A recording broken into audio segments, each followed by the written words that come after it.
Hey, it's Drybear. Diablo 4 has been out for over a week now, and now's about the time that people are pushing endgame, deciding what build they want to run, and how to optimize it. Which makes it the perfect time to talk about the sponsor of today's video, Mobalytics. Mobalytics is a free service that has a free app you can download that has meta builds for all 5 classes in Diablo 4, updated often. And what's great about the free app is it actually has an overlay for in-game. So while you're running around and leveling, you can actually bring up the app, look at the build that you've been following, look at all the different aspects, the Paragon board, the gems, the stat priority, the skill progress as well, and have modifications for leveling versus not. And this gives you a way to very easy and very quickly bring up the reference without even needing a second monitor. And now is the perfect time to download the app because everyone who downloads the app for free will automatically be entered into the drawing for several prizes.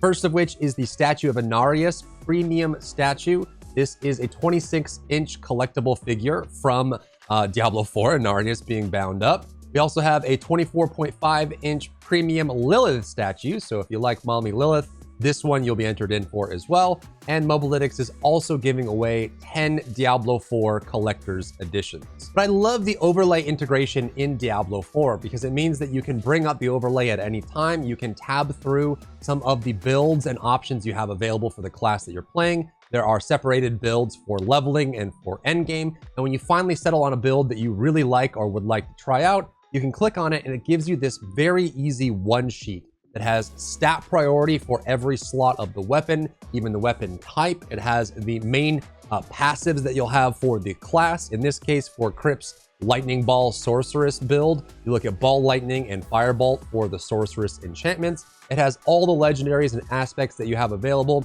You can hover over them to see the stat range and value that you get. So if one of these drops and you want to use it, you could very easily gain value from that as well. It has recommendations for the glyphs that you have on the Paragon board and your full skill build presented in an easy and digestible format. And it even includes notes from the author that tell you how to play the class, how to play the build, and what you should be aware of when you're going through and making it. And the overlay makes it super easy to be able to reference and compare in game. So say example for my Bone Shrapnel build here that you can pull up on screen with the overlay and compare in game. You can then directly compare your skill build to the one that I have listed and see how you would want to change it. Or you could use exactly the build that I have listed here with the explanation. But I would argue that one of the best uses of this overlay is going to be the stat priority.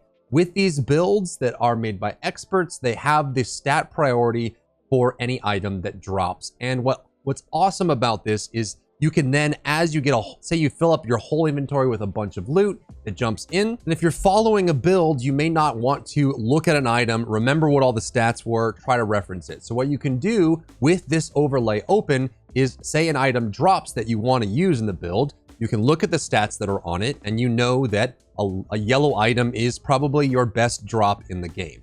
Yellow items have the same stats as legendary. They can very easily be the exact same item, the only difference being the legendary power that exists on the item itself. And so the true end game of Diablo 4 is trying to find yellow items that have perfect stats on them so you can imprint the legendary power and make your build perfect from that standpoint. So you do a Nightmare Dungeon, you do a Helltide, you clear a world boss, and you want to look at the item stats themselves that drop and say, is this an item that could actually be best in slot for my character? And you're going to have to re-roll it as well. But with the overlay from Mobalytics, you can very easily look at the boots and say, okay, more evades or attack reset. This has attack reset on the boots. Great. Dodge chance. Drybear recommends movement speed, cost reduction, armor, and ranks of corpse tendril. This has none of those on it, and so these boots specifically may not actually be what I'm looking for on this. It just has essence cost reduction and the attacks reset, which means that even if I re-roll one stat on this and get it perfect, it's only gonna have 2 of the 4 stats that I'm looking for. You can look for offhands and line those up as well, but having this right on screen, you finish a dungeon, your inventory is full, and you wanna know which items are junk and which items aren't, you can compare the stats on this directly over to what you're looking for. And the fact that you can have this open when you're looking at what minions to sacrifice based on the Book of the Dead, what aspects to have on your character in your inventory without even having to alt-tab or have a second monitor, I think is a game changer and a big reason why you should check out Mobalytics as an app option for you for Diablo 4. So download the free Mobalytics app today, be entered into the giveaway for the 2 statues as well as the collector's edition of Diablo 4 and gain access to all of their awesome builds. If you enjoyed yourself today, leave a like down below. You can support me and my work on Patreon and view Patreon exclusive content, link in the description. Thank you so much for tuning in, and I'll see you in the next one.